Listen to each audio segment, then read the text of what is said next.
at this. Oh my god, how much longer? That's cool. Oh wait, it's a whole hour. He's eating? Oh no. Thor's eating. Alright, he's about to hit 200k. Bum, bum. He's having a sandwich. Yes. Yeah, it doesn't denote any skill, and it's honestly one of the stupidest things on resumes, or on application requirements, is years of experience. It should be experience with subject matter, not years of experience in field. There you go. Tell him, Thor. Ben Theory, almost all of my HackerOne stuff is on private bounty programs. I got into private bounty programs, and I have, ever since then, I've just been doing only those, because they're free money, basically. And they're free, like, free interaction, free cred and everything. So sandwich, it's almost gone. Chad, it's almost gone. Look at it. There's very little sandwich left. There's very little sandwich left. There is very little sandwich left. Okay. Alright, older phones didn't have touchscreens. Who needs to know this? Wow. You love Star Wars? I actually Lots of don't people like apparently. Star Wars. Okay. I like Star Trek. So writing messages was done on a keypad? Exclusive. What? Messages? But I'm going to be honest with you. I am a writer. Today the system is but a relic of the past. I write all the stuff for Heartbound. Once more to encode small Star Wars, messages. The in keypad. the Oh, the messages was a story that was very inspirational for young children. Yeah. It showed them that they could do anything.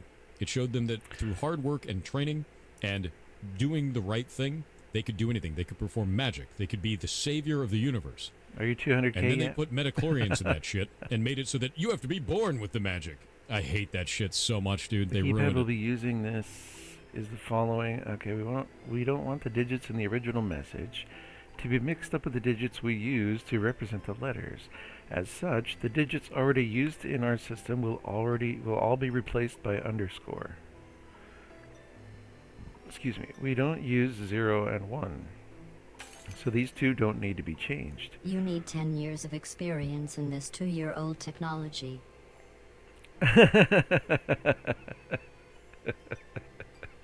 All the other characters, spaces, punctuation must remain I never unchanged. liked it, to be honest with you. Uppercase and lowercase letters are treated the same.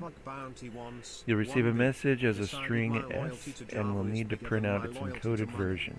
Now I'm a full-time Java enthusiast for the piracy software community. Oh god, no. They tried to fix that with the Ashoka, but it kind of fell flat. Yeah, I never got into it because of that favorite Star Trek. I really like, what was it? What was it called? It was the one where Picard was trying to talk to that guy, but they couldn't communicate. There was an episode where Picard couldn't speak the language of the alien, and they were trying to communicate, and the alien would speak in metaphor and history of their culture, and it was fantastic. It was really, really good. And the reason why I liked Picard so much across all of Next Generation. At Tanagra. Yeah. Darmok at Tanagra. Yeah, that whole thing, dude. The reason why I liked it so much. See, I knew it. Picard started off like a jackass. He was an ass, dude. He was a mean captain, and he was not good, right? And we got to see him get humanized throughout the entire story. If you watch all of Next Generation from the beginning to the end, it is complete hero's journey. The whole thing is a hero's journey. And it is phenomenal seeing his, not only kind of improvement as an actor throughout it, but his improvement as a character on that. It's fantastic. It's really, really good. Yeah, this is live. Yes, it is. Yeah, do you think I'm just running it? Yeah. What's up? No, I'm not even anti-Kirk. I've watched all of Star Trek, all the way from the beginning. In fact, I made Shay sit down and watch the whole damn thing. Char. All right, to chat. convert equals to upper S. We're almost there. We're almost there? Oh. We're almost there, chat. Don't worry, Thor. We're not going to miss a thing. We're almost there. We're QA, but currently trying to move to remote since it would lower my expenses. Should I apply for these jobs, and what should I look for? Oh, definitely apply for those. Or how should you apply for those jobs? Take your current experience and put it on there. What I always tell people, and this is a very important thing, man, especially in the games industry, 1-page cover letter, 1-page resume. That's it. Cover letter just needs to be one thing. It's a very simple paragraph. Thank you for the $3. You make an amazing short summarizing the shorts algorithm again. That's actually as a short already up on the shorts in my YouTube. You can find it there. That's covered, bud. Excuse it's already me. there. It's already there. People got mad at it, too. They were like, oh, so that's why you're all over my timeline. How can I get rid of you? But what they didn't know is by commenting that, 2, 3, the 4, algorithm 5, now 6, thinks that 7, they want 8, to 9 engage space. with me, which means that now it's going to show them all of my contact. All of my content is there. So it's very funny. The moment you type anything on one of my videos, you see all of it. You see all of it.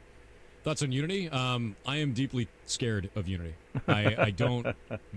Their change to make it so that it was a 20-cent install fee was so deeply misguided that it showed me that they didn't know anything about the industry in the first place. They didn't understand any of the security implications of that. They didn't understand any of the business implications of that, and it was insane. It also showed me that they didn't understand GDPR whatsoever, because you can't track that information without being against GDPR. That's nuts to me. So outside of that, they've now changed it to be 20 cents per install or 2.5% royalty fee, whichever is smaller. Just get rid of the install shit. No one's going to do that. It's ridiculous. And the 2.5% royalty fee is fine, but now you have an untested business model for a business that does dumb shit whenever they don't make enough money. I can't trust that. It's going to take a long time to earn that trust back. So it's in a bad spot. Your content and takes are really good. You're also a banger storyteller. There's some banging stories. Thank you very much. Thank you very, very much. Oh, You're awesome. symbols. Are you guys ready? I have sent the Twitch link in your DM.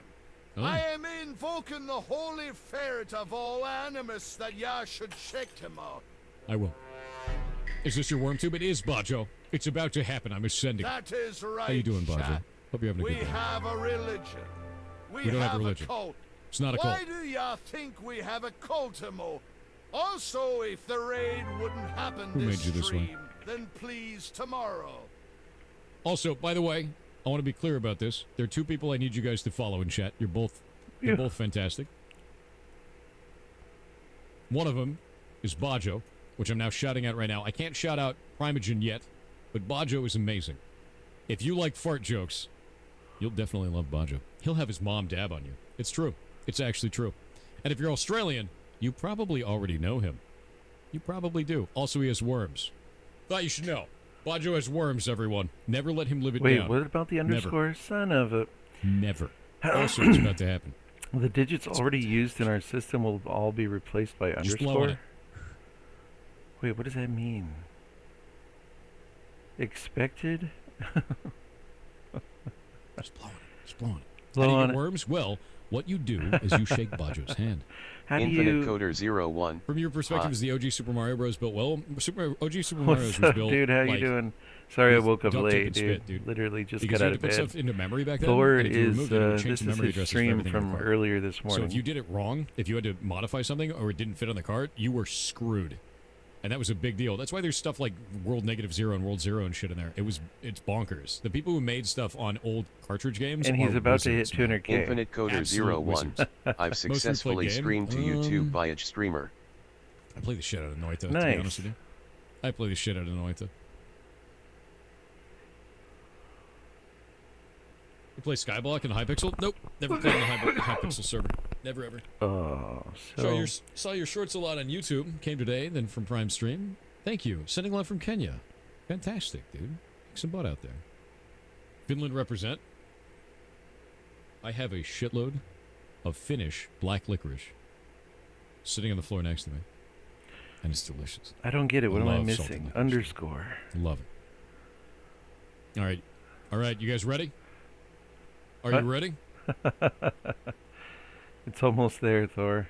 Are you ready, Chad? So... ready? What is going on here? Found 3. I'm going to start recording it right now. Alright, let's just see out. S. There we go. There we go. What? 150 left. Not there. 140. Calm down, bruh. Almost there. So, 3 little 130. kitties. 3. Yeah, Noita's amazing, dude. I play the shit out of it, and to be honest with you, I've solved a couple of puzzles on it. I don't like looking up any of the puzzles, so I've been doing them on my own.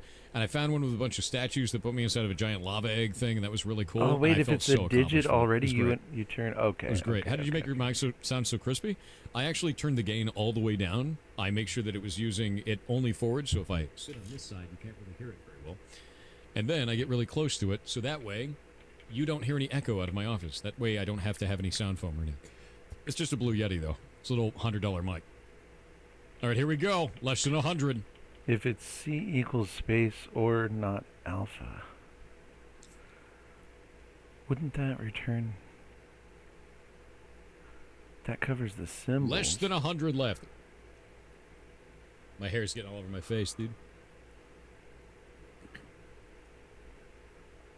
Oh, There we go. I see. Yeah, hold on. Here we So- go. No, because if it's so we want an 60. underscore I'm gonna play some instead music of. for this. All right, son I'm of going a to play some music. is What do you digit. There we go. There we go. Underscore. And then let's just do an else. Ramp it up. All this music is from our game, by the way. For the last part here, just do an else. Holy what? shit. Why is it not right? Oh. Because I did this. You know, to be Still. honest with you, I never thought I'd be able to do this kind of stuff. And it means the world to me that you guys are all here for this. So thank you very, very much. What's going Thank on you for now? supporting me in all the crazy things that I do. And thank you for the 200,000 subscribers. Expected for what is going on? Outrageous, dude. Oh, he got Outrageous. it. Just got it. Thank you very, very much. Thank you. Seriously. What was that I just missed? I'm sure What was that chat's donation going I just went crazy. Where did it go? Let's listen Where to did him it for go? a while. I don't even know what it was. It's an hour of Where is it? audio from Thor. 1,000 bits? You guys are amazing. So what I'm am gonna I turn this missing? A alerts back on. lookalike. There it is. Why does it say lookalike? There it is. The game that I work on is Heartbound. It's called Heartbound. You find it here. One sec. Whoop. There you go, bud. Expected. Hey, Yes, we reached 200,000 subs. we did. I don't care if it's early or late. 7. Thank you very, very much. Thank you Is this very, your very worm much. cube? It is my worm tube. It is. My worm tube has grown, Chet. Wait a I will have minute. you know that this community does not count towards the sub goal. Thor currently has 777 subs. The rest are just unhinged. So how do you know the goblins. difference Holy between shit, I think those you got numbers gifted and the subs. numbers that are supposed to be part of Imagine like Mighty the O. goblin. Mandatory on invention. Bro, expected 100 gifted subs? for? No wonder I couldn't see anything. What There. is going on? Ready the party emotes. 100 gifted subs and 20 Everyone gifted unsubscribe subs. now. Holy moly, dude. Knock knock. What? Thank you very, very much. 200,000. Congrats. You deserve it. That's really nice of you. Congrats on the 200k Thor. Also happy. 4 days ago, he was at 13K on YouTube. He's like, It's not my birthday. he's going it's not my viral and birthday. celebrating with Yeah, his early cat. access from 2018. I got COVID. It almost killed me. This is an amazing I lost about a year and a achievement, half, all of dude. us goblins in chat are proud of you. Did you give you an extra play 200K button? Congrats. All right. Hold Well, up. I'm not sure I I have something understand really funny why. to say. What I about tried this to go one? and apply for the silver play button when I hit 100K, and I tried again today.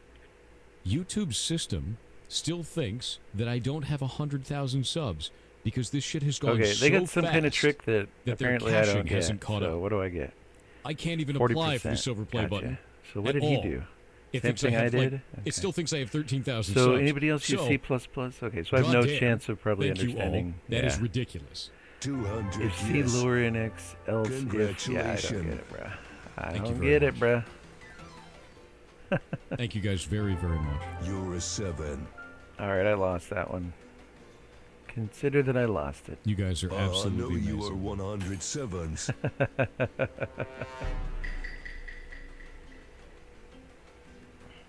Which will now go down, of GoPirateSoftware.com. If you go to the Heartbound section. No, King Kong. Ooh, healthy boy. All right, let's just get some. Oh, we have stream music. What am I doing? Hold a phone. Let's go to here. Let's open this and just. Is it playing music? I can't hear it. Oh, what? Windows, what are you doing? None of these options are what I want. This is a... What happened to movies and TV? I don't get that. So which one did I click on? What's going on? What happened to movies and TVs? I don't get it. More apps and there's nothing. Oh my gosh. Do I have to do like this? There it is. So what? Computer, this is not good. This is the dumbest thing ever. Explore personal, what? Personal.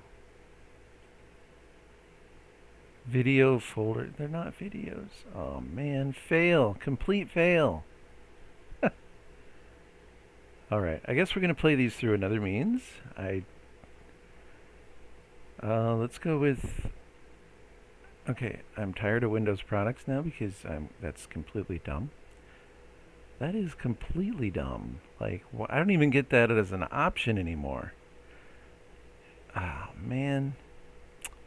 It's so dumb. That's really dumb. Oh, wait. Is this media player or is it movies and TV? I'm so confused. It's not just me, right? Alright. I just woke up. Windows is really making me reach for that Linux USB.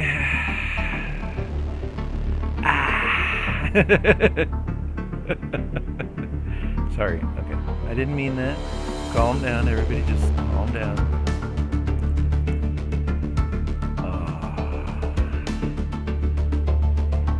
Okay. Collat's conjecture states that for any positive integer n, by following the rules below, it will eventually become 1. Become 1 with the universe. An integer for a start number. Okay, if n is even, divide by 2. If it's odd, multiply by 3, add 1. The integer, the number of times, constraints, input, output. How come there are 2 digits in the output? An integer, the number of times n divided by 2 is used. The number of times n... Oh, you funny. You are funny. Okay, so while n...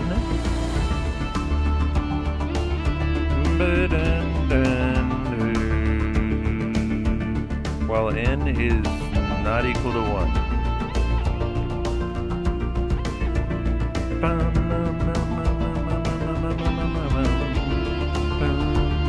Let's count even and odd like that. They're both 0.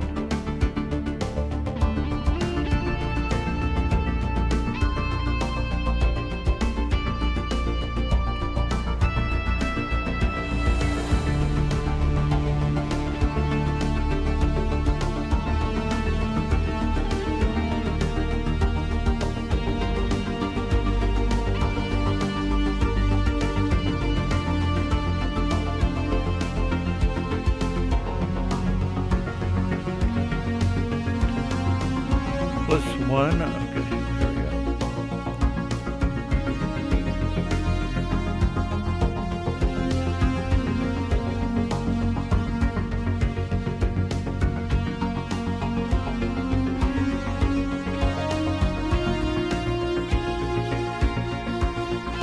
The process timed out. What? Why would it time out?